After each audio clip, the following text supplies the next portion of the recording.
Friends, I just want a word before I begin my sermon. This week I have found myself stirred up by recent events having to do with harm coming to people of color in our nation and in the US, and the protests that have been happening across North America. And so today in my sermon, I'm going to be reflecting on the book that we've been studying and on the scriptures, but also reflecting on racism in North America. And so I say that as a warning for folks who may find that topic overwhelming. I'm especially thinking of Black and Indigenous and people of color who might be watching. If it is too triggering for you, then please don't watch it. Slip to the next slide and sing with us and pray with us and know that our heart is with you. If you who are watching are white folk like me, I encourage you to hang on and to listen to what I have to say and to reflect on it. Think about whether it makes you upset or angry or confused.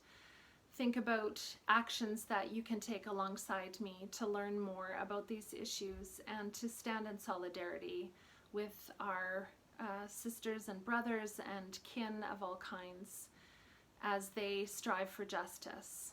Let's join that fight. When the day of the protest had come, they were all together in one place, and in many places, in Minneapolis and San Diego and Philadelphia and Pittsburgh and Columbia and New York and Toronto. And suddenly there came a sound like the rush of a violent wind, and it filled the communities and the cities where they were. Tongues of fire appeared as buildings burned and cars were torched. Some spoke words inspired by the Holy Spirit, and others spoke words of hate. Now there were people from every nation under heaven watching it all on screens. At the sights and sounds of the protests, many people were bewildered and amazed and astonished because they heard the sounds of the protests in their own language. For some, it was the cry of the oppressed and despairing, heard since the beginning of time, the cry for freedom, for justice, for real and lasting peace. For some, it was the voice of deep anger, outrage over slavery, which continues until today, resentment over policies that consolidate money and power in the hands of the few, fury over laws created to jail people of color and take away their right to vote. For some, it was the deep groaning of the Holy Spirit, calling for justice to roll down like mighty waters, for the children of God to be honored and grieved and respected and cared for. But others sneered and called them thugs, and said things like, they are drunk. If they want respect, they should be silent and peaceful. When the looting starts, the shooting starts. But Martin Luther King Jr., speaking to us from 1967, raised his voice and addressed us. Let me say, as I've always said, and I will always continue to say, that riots are socially destructive and self-defeating. But in the final analysis, a riot is the language of the unheard. And what is it that America has failed to hear? It has failed to hear that the plight of the Negro poor has worsened over the last few years. It has failed to hear that the promises of freedom and justice have not been met. And it has failed to hear that large segments of white society are more concerned about tranquility and the status quo than about justice, equality, and humanity. So in a real sense, our nation's summers of riots are caused by our nation's winters of delay. And as long as America postpones justice, we stand in the position of having these recurrences of violence and riots over and over again. This is our 6th week of exploring the book, An Altar in the World, A Geography of Faith, by Episcopal priest Barbara Brown Taylor. She rightfully argues that there is no way to God apart from real life in the real world. And so she gives us 12 ordinary practices to help us to deepen our awareness of God on a daily basis. We have already explored the practices of waking up to God, paying attention, wearing skin, walking on the earth, and getting lost. This week we have the practice of encountering others or community. And I'm not sure what practice could be more appropriate for today, for Pentecost Sunday, and for the context of the world we live in, but this, encountering others, community. Now, we interact with others on a daily basis, although perhaps that has radically shifted since the pandemic changed all of our habits. But still, we cross paths with other people, on the phone, online, while driving, in our homes, going into grocery stores and banks, through our work or volunteering. They may be workers or family, friends or neighbors or strangers. But encountering others, not just interacting with or crossing paths with, not just speaking to, but encountering others is the intentional practice of making a connection, of building community, however briefly, with those we interact with. It combines the practices of paying attention and wearing skin and waking up to God. As we choose to see the other person as a human being with a full life and with hopes and dreams of their own, and not just as either an obstacle or a support to us, not just as a supporting character in the show about our life. Barbara Brown Taylor reminds us that Jesus taught the practice of encounter, teaching his followers that what will be important in the end is whether we fed the hungry, gave drink to the thirsty, clothed the naked, or welcomed the stranger. Jesus demonstrated encountering not just the people of his own hometown, his own religion, ethnicity, or gender, but instead he crossed all the societal lines to truly see and hear those he met. Whether they were Roman centurions or 12-year-old girls, Samaritan lepers or Syrophoenician women, slaves or rulers, the powerless or the powerful, each person finds themselves treated by Jesus as a subject, not an object.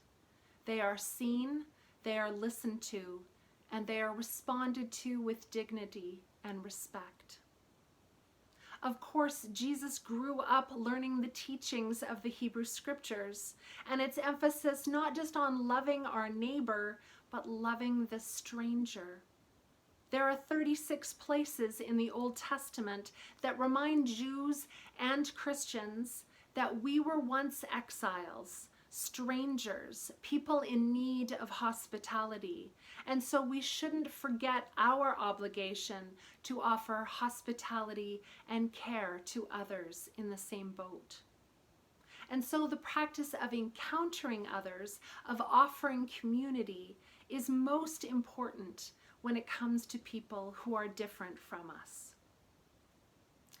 Dietrich Bonhoeffer, a German Lutheran pastor who was hung for treason for helping Jews to escape to Switzerland and for organizing church-based resistance to the Nazis, wrote this from prison. The church is the church only when it exists for others, not dominating, but helping and serving. It must tell people of every calling what it means to live for Christ, to exist for others. How more perfectly is this demonstrated than at Pentecost, a miraculous, amazing gift of the Holy Spirit given to a fairly homogeneous group of people, the first disciples and followers of Jesus. But the gift given to a group of people sharing the same ethnicity and language is transformed into a gift to every nation under heaven, as their words are translated into other languages in the ears of all the city residents, reaching beyond the boundaries of even what the disciples can understand or control. What other reminders do we need that God intends to be made known to the world, and that we are to be agents of God's message of love and justice? And yet, how we fail. I've been heartbroken many times, but especially this week, with the story of the murder of George Floyd, a Black man from Minneapolis accused of passing a counterfeit $20 bill, whose cries of, "I can't breathe," were ignored by the police officer kneeling on his neck. I have been heartbroken by the story of Ahmaud Arbery, a Black man from Georgia, jogging in his own neighborhood, who was cornered by vehicles of 3 white men who then shot him. The incident happened in February, but no charges were laid. It was seen as justifiable homicide until a video was released of the incident and public outcry began just this month. I have been heartbroken this week by the story of Regis Korchinski-Paquette, a Black woman from Toronto, whose mother called police to help take her to a mental health facility, but instead she managed to fall from her high-rise apartment in the presence of at least 3 officers. I have been heartbroken this week by the story of Amy Cooper, a white Canadian woman living in New York who encountered a Black man birdwatching in Central Park. When he asked her to leash her dog, as it was the park rule, and they argued, she said she would call the police, saying, "I'm going to tell them there's an African-American man threatening my life." She then did so, putting his life deliberately at risk. Luckily, he wasn't there when the police arrived. I could tell stories for hours of the wrongful treatment and death of Black, Indigenous, and people of color in the United States and Canada. Yes, in Canada. We like to contrast ourselves with our louder neighbors to the south, but the reality is that our country too was founded on racism, and racism continues to permeate our society to this day. So how can we love our neighbor when our social structures are designed to privilege white people? How can we encounter our neighbor and bear witness to their full humanity when we insist on denying our legacy of genocide when it comes to missing and murdered Indigenous women? How can we truly form community when our Asian neighbors receive threats and blame over the COVID-19 pandemic? Or when our local Muslim neighbors are blamed for any terrorist act by any brown fundamentalist anywhere? I was reminded this week that the opposite of being a racist is not being a non-racist.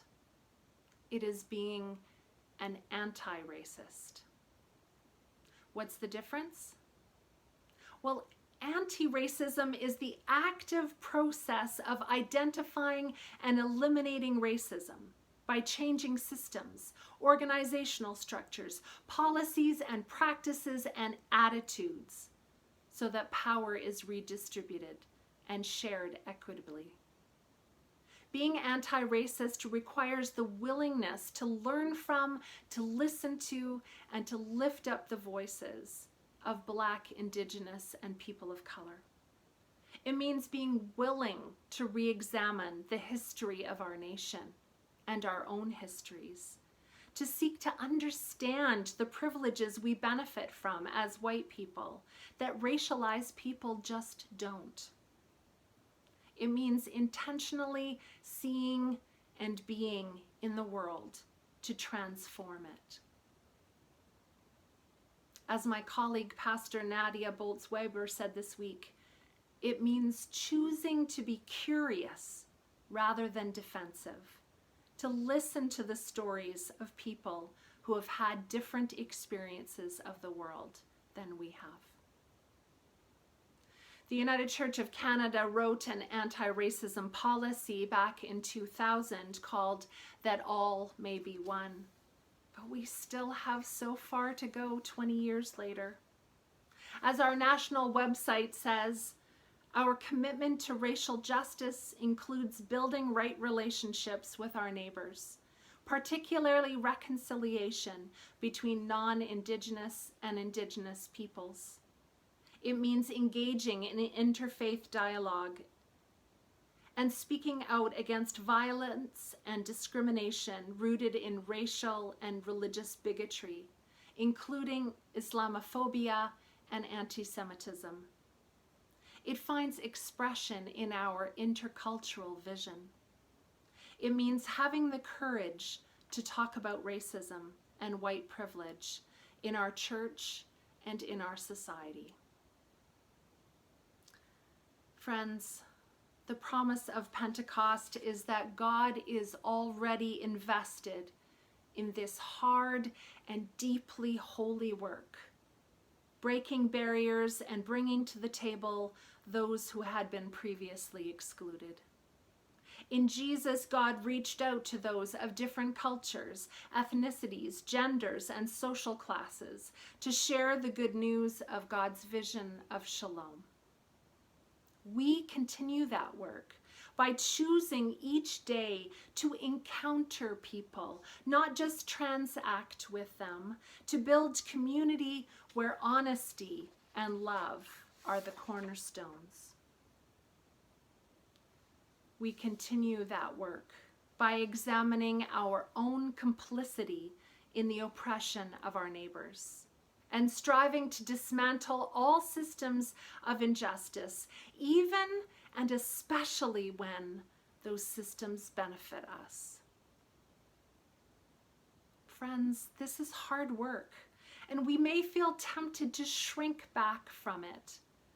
We sometimes cling to our perception of ourselves as good people and therefore not the people who need to change.